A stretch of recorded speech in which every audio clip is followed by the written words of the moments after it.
Ô, Tomás, não, tamo junto. Mas vamos lá. A gente tem uns minutinhos aqui, como a gente falou, né, pra falar dos patrocinadores, porque realmente, cara, é o que faz aí o negócio acontecer.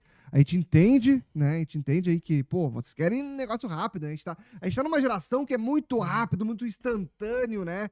Num dia tu pensa uma coisa, no outro dia tu já pensa Isso aí. outra. E voltando ao nosso assunto de hoje, que é pra falar sobre as eleições do Grêmio, Uhum. o pessoal aí tá falando, algumas pessoas aqui não entenderam, né? Hoje a gente vai falar sobre as eleições, tá? Todos os convidados são convidados, tá? Estão convidados, inclusive, para vir aqui. Em breve, teremos sim, cada um aqui. Se tudo der certo, faremos um debate.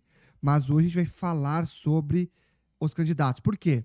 Porque é um assunto que a gente vê, inclusive, muitos identificados, jornalistas, às vezes falando com um pouco de medo, um pouco de receio.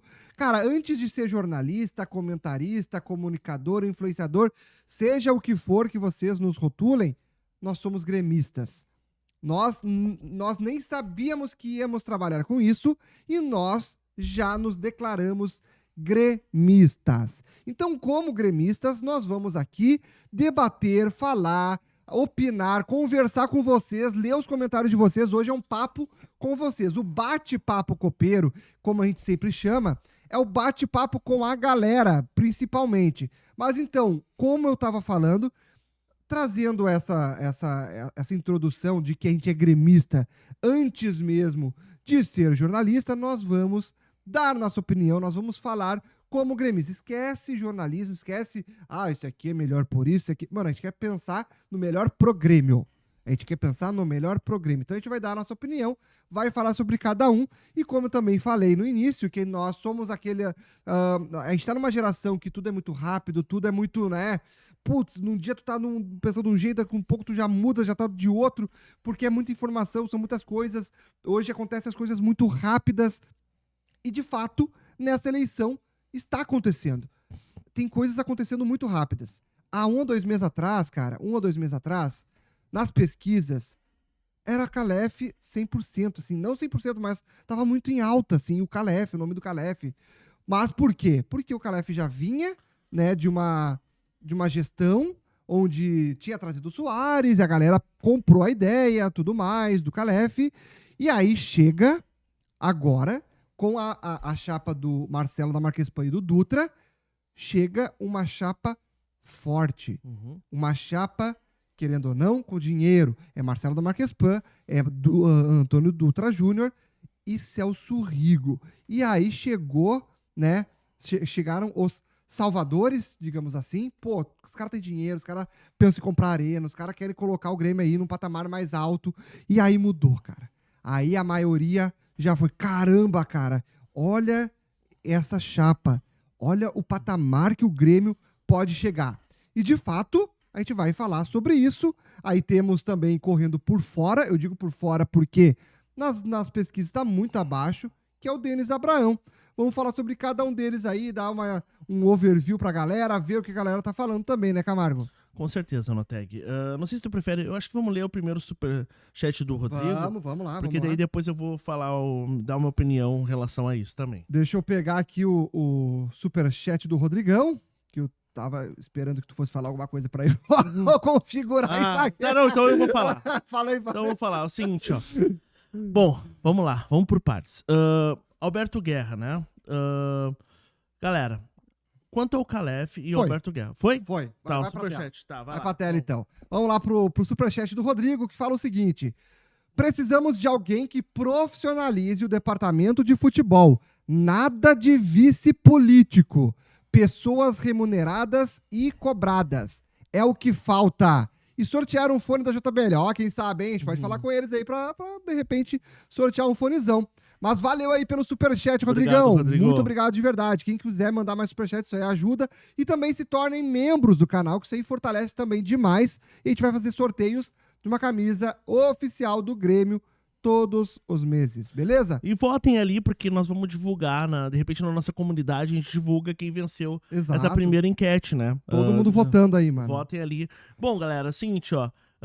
Nós temos histórias ali pra revelar, inclusive, né? Cara, e por enquanto, só dando um overview, temos 207 votos. Uhum. E nesses votos temos 76% para Marcelo da Marquespan. E vou te falar o seguinte, hein? Uhum. Nessa nossa votação, o Denis Abraão tá alcançando o Calef. Caraca. Tá 9% o Denis Abraão Uhum. e tá 14% pro Paulo Calef. Então vão votando aí, rapaziada. Que até o final da live a gente vai dar o overview, a gente vai pegar isso aqui, a gente vai colocar nas nossas redes para dar uma divulgada. Tá, vamos lá. Cara, eu tava vendo o Alex Bagé, né? E ele citou algo que também compartilho com ele. A mesma crítica que ele faz para a direção atual, eu também faço para a direção atual, tá? Bom, o Alberto Guerra, ele esteve aqui no Papo Copeiro e há tempos atrás, quando ele era candidato a presidente do Grêmio.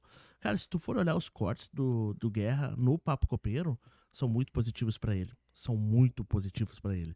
É só coisa boa, corte bom que a torcida do Grêmio gosta. Claro que ajuda, ele falou bem, claro, se ajudou, né? Mas, cara, foi positivo para ele estar aqui, tá? E ele prometeu que iria voltar para cá quando fosse presidente. Nunca voltou. E eu acho que é por causa que a gente... cara, porque a gente é torcedor. Alguma coisa ele não gostou.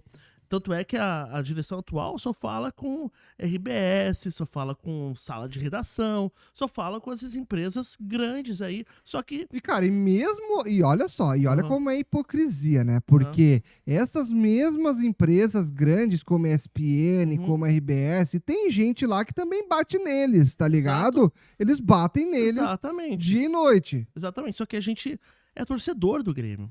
E aí isso aí, pra mim, foi uma maneira de eles se afastarem da torcida do Grêmio, sabe? Porque, querendo ou não, aqui é a torcida, aqui é onde é a resenha, sabe? Ali eu entendo que a potência que são essas grandes empresas, eu super respeito, só que no momento que tu não conversa mais, que tu se fecha no teu mundinho e tu não gosta de ouvir críticas, aí eu concordo com a opinião do Bagé, que fala que a direção atual é como se fosse a Coreia do Norte, né?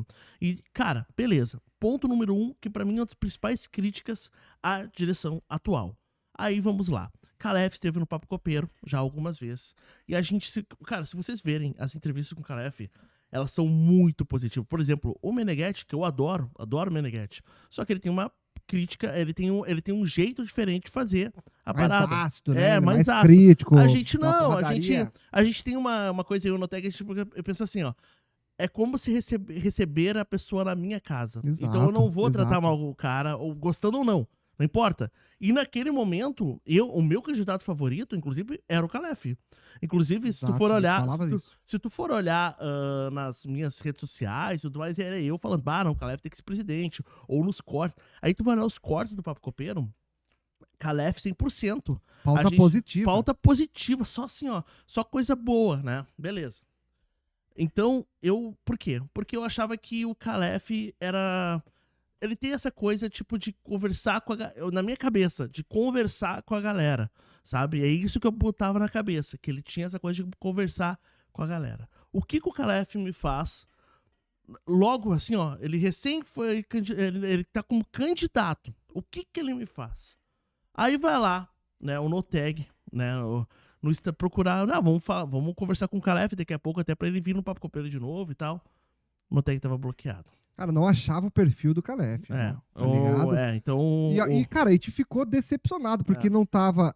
Eu não conseguia achar pelo meu perfil e não conseguia nem pelo perfil do Papo Copeiro. Aí a gente tentou entrar em contato. Inclusive, vou até citar aqui, só te interrompendo, porque aí como é que a gente teve um novo contato com ele? Só pra não ser hipócrita também, pra dizer que ele entrou em contato com a gente. Porque aí o Bagé, né, ele falou, né, divulgou que o Calef ia estar lá, no canal do Bagé. Aí eu fui comentar, eu disse, pô, esse é o candidato que não fala com os torcedores, que bloqueia os torcedores e alguns profissionais da imprensa, porque eu não citei quem é a outra pessoa que foi, né, bloqueada, mas a gente já sabia que tinha mais torcedores, né, e além de torcedores identificados, jornalistas, que também tinham sido bloqueados. E aí eu também fui bloqueado, o Papo Copeiro foi bloqueado, eu comentei isso. E aí o Calef veio para nos falar, veio me chamar, falando que não bloqueou e não sei o quê. Mas daí eu mostrei pra ele, cara, tá bloqueado aqui pra mim. Se não foi, quem foi? Daí ele disse que tinha alguém cuidando das redes dele e tudo mais, e aí desbloqueou. Só pra deixar claro, desbloqueou, tá tudo desbloqueado, inclusive, a gente já falou, o convite tá feito pra Não, vir aqui. segue. Devem chegar, né, tanto o Denis Abraão, Calef e o Marcelo da Marquespan, qualquer um dos três. Os três estão convidados, a gente deve trazer aqui. Só que vai depender de cada um deles quererem vir aqui, porque aqui vai vir, vai falar com a torcida do Grêmio, uma boa parte, né? Uma boa parte vai estar aqui ouvindo, e aí a gente espera que de fato eles apareçam, que queiram vir aqui. Mas a gente não gostou de fato desse bloqueio, cara. E que de fato a gente ficou, pô, cara, ele sempre foi tratado com respeito, sempre trouxe ele aqui. Exatamente. E aí bloqueia a gente, cara. Então. E eu acho que isso, pra mim, aí perdeu pontos, né? Porque, cara, beleza, a gente, pô, eu já elogiei todos aqui, eu já elogiei muito o Denis, eu acho o Denis um cara muito gremista, sabe? Já elogiei o Dutra, eu acho o Dutra é um cara muito, cara, é um cara vencedor, sabe? Que é pouco reconhecido, às vezes, pela torcida. Eu já elogiei o próprio Calef. Cara, e não né? só o Dutra, né? Na chapa tá o Odorico também, O né? Odorico. O Odorico e o Dutra estavam lá em 2016, 2017, onde o Grêmio saiu daquela, né? Aquela seca de títulos. Exatamente. E além de títulos, se organizou, né? Na gestão. Isso aí. Então, inclusive, foi uma época, cara. Pô, quem é que não queria voltar para uma época dessa? 2016, 2017. E eles que têm muito apoio com o Marcelo da Marquespan, com o Celso Rigo, por isso que formaram essa chapa hoje. Isso então, aí que a gente diz, cara, é diferente. É uma chapa diferente, né, Camargo? E, cara, beleza. E quanto a isso, pra mim, isso foi uma decepção. Porque ali eu vi que, pô, cara, não é nem presidente.